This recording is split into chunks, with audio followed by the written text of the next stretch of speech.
Video ചിത്രീകരിക്കുന്ന സ്ത്രീകളെ ബലാത്സംഗം ചെയ്യണം.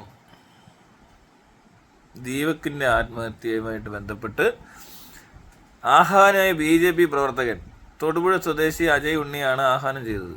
ആഹ്വാനമൊന്നുമല്ല, അവനങ്ങനെ പറഞ്ഞു കാണും. ഇത് വാർത്തകൾ ആണല്ലോ, വാർത്താ ചാനലുകാരുടെ ഒരു പ്രത്യേകത അറിയാമല്ലോ. പക്ഷെ എന്നാലും എൻ്റെ ബലാത്സംഗി, നിനക്കിതല്ലാതെ വേറെ ഓപ്ഷനൊന്നും ഇല്ലേ? ബലാത്സംഗി എന്ന് പറഞ്ഞാൽ ഇതാ ഇവരെ ബലാത്സംഗി എന്ന് വിളിക്കുന്നത്. അയ്യോ, ഞാൻ പറയുന്നത് ബലാത്സംഗം ചെയ്തിട്ട് ജയിലിൽ പോയി കിടക്കുന്നതല്ലേ ഇതിലും ഭേദമെന്ന്. അതാണ് ആ പ്രശ്നം. ഒന്നെങ്കിൽ ആശാന നെഞ്ചത്തല്ലേ കളരിക്ക് പുറത്ത്. അതാണ് നമ്മുടെ ഒരു രീതി. നമ്മൾ അങ്ങനെ അറിയത്തുള്ളൂ, നമുക്ക് ഇതേ മനസ്സിലാകത്തുള്ളൂ.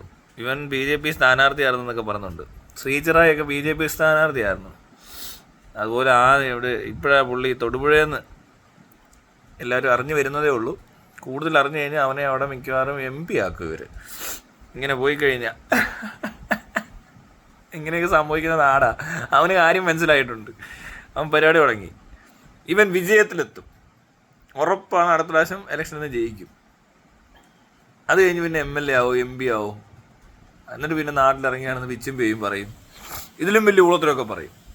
ഇതൊക്കെ ഇത്ര പറഞ്ഞതല്ലേ ഉള്ളൂ, എന്ത് വലിയ കാര്യമായിരിക്കുന്നത്. പിന്നെ ബലാത്സംഗം ചെയ്തിട്ട് കുഴപ്പമില്ല, പിന്നെയാണ് അങ്ങനെ പറയണം വലിയ കാര്യമായിട്ട്. ഈ വാർത്തക്കാർ അടിച്ചെങ്കിലും അവൻ പറഞ്ഞതെന്നൊക്കെ ഞാൻ കേട്ടു. പക്ഷെ എന്നാലും ആ പറയുന്നത് ഇവർക്കേ എങ്ങനെയൊക്കെ പറയാൻ പറ്റത്തുള്ളത്. ഈ ഒരു ഇഷ്യൂ ഉണ്ടാകുമ്പോൾ, ഇങ്ങനൊരു പ്രശ്നം ഉണ്ടാകുമ്പോൾ വേറെ എന്തൊക്കെ പറയാനുണ്ടെന്ന് ആലോചിച്ചോണം.